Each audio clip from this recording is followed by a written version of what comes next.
الحمد للہ رب العالمین والصلاة والسلام علی نبینا محمد صلی اللہ علیہ وسلم وعلی آلہ واصحابہ اجمعین ومن تبعہم بإحسان الی یوم الدین واشہد ان لا الہ الا اللہ وحدہ لا شریک لہ واشہد ان محمدا عبدہ ورسولہ۔ معزز سامعین کرام، ماہ محرم اور یوم عاشوراء اس سلسلے میں باتیں شروع کی جا رہی ہیں۔ ماہ محرم عظیم الشان اور مبارک مہینہ ہے۔ یہ ہجری سال کا پہلا مہینہ اور حرمت والے 4 مہینوں میں سے ایک ہے، جیسا کہ اللہ تعالیٰ نے سورہ توبہ کی آیت نمبر 36 میں فرمایا،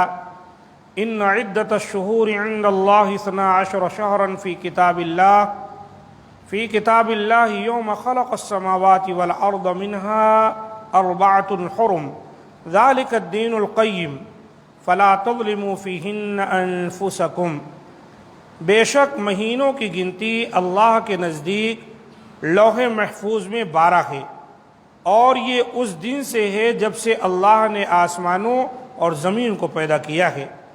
ان میں سے 4 مہینے حرمت و ادب کے ہیں، یہی مضبوط دین ہے، لہذا تم ان مہینوں میں اپنی جانوں پر ظلم نہ کرو۔ یعنی اللہ تعالیٰ نے جب دنیا کو بنایا، جبھی سے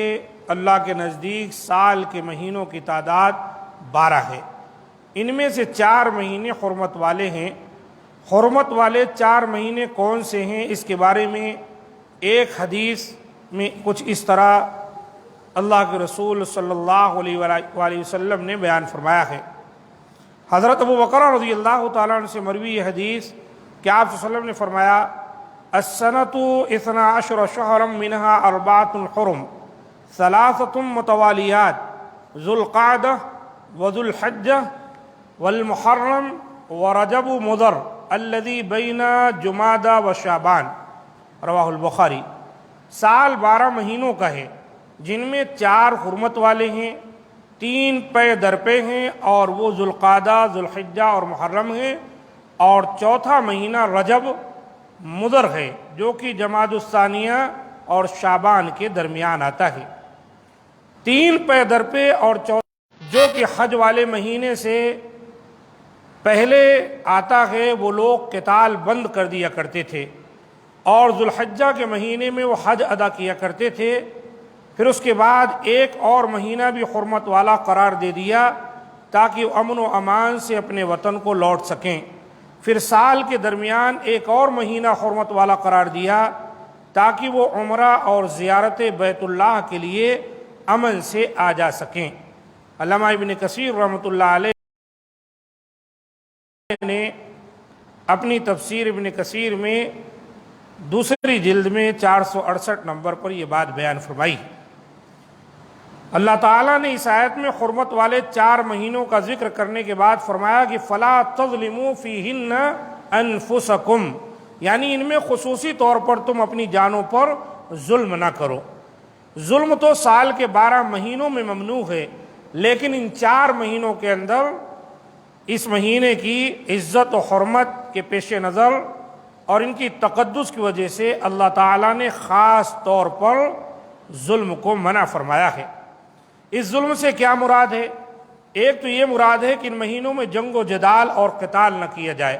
جیسا کہ اللہ تعالیٰ کا فرمان ہے سورہ بقرہ کی آیت نمبر 217 میں،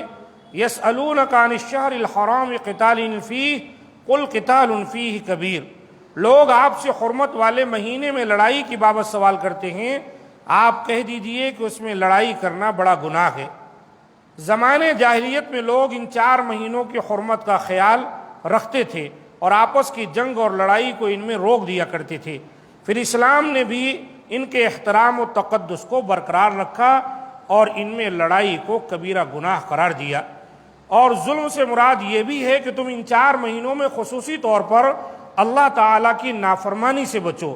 کیونکہ ان میں نافرمانی کرنے کا گناہ کئی گنا بڑھ جاتا ہے۔ حافظ ابن کثیر رحمۃ اللہ علیہ نے حضرت ابن عباس رضی اللہ تعالیٰ عنہ سے نقل کیا ہے کہ اللہ تعالیٰ نے ظلم کو سال کے 12 مہینوں میں حرام قرار دیا گیا، پھر ان میں سے 4 مہینوں کو خاص کر دیا گیا کیونکہ ان میں برائی اور نافرمانی کا گناہ زیادہ ہو جاتا ہے اور نیکی اور عمل صالح کا اجر و ثواب بھی بڑھ جاتا ہے۔ تو یہ ہے اس کی علت اور حکمت کہ اللہ تعالیٰ نے ظلم کو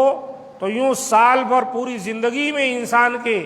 منع کیا ہے، روکا ہے کہ وہ کسی پر ظلم و زیادتی نہ کرے، لیکن ان حرمت والے 4 مہینوں میں اس لیے روکا گیا ہے کہ ان کے اندر ظلم کرنا بہت بڑے گناہ کا باعث بن جاتا ہے، اور بالخصوص ان میں اگر نیکیاں کی جائیں تو نیکیاں بھی اللہ تعالیٰ کے ہاں بڑھ چڑھ کر اجر و ثواب میں ہوتی ہیں، جیسا کہ حدیث میں آیا ہے کہ آپ صلی اللہ علیہ وسلم نے فرمایا نماز فرض کے بعد نفلی نمازوں میں سب سے زیادہ فضیلت والی اگر کوئی نماز ہے تو صلاۃ اللیل ہے، اور رمضان کے روزے کے بعد اگر کوئی روزہ زیادہ فضیلت کا ہے تو شہر اللہ المحرم، اللہ کا جو مہینہ ہے محرم کا اس کا ہے، لہذا اس مہینے میں ہم روزہ بھی رکھ سکتے ہیں۔ اللہ تعالیٰ سے دعا ہے کہ مولا کریم ہم تمام کو حرمت والے مہینوں کی پاسداری اور ان کا لحاظ اور ان کا احترام اور ان کے تقدس کو برقرار رکھنے اور اختیار کرنے کی توفیق دے، اور اس سلسلے میں جو کوتاہیاں سرزد ہوتی ہیں اللہ تعالیٰ اسے معاف فرمائے اور اس سے ہمیں بچنے کی توفیق دے۔ ھذا ما عندی، سبحان ربک رب العزۃ عما یصفون وسلام علی المرسلین والحمد للہ رب العالمین۔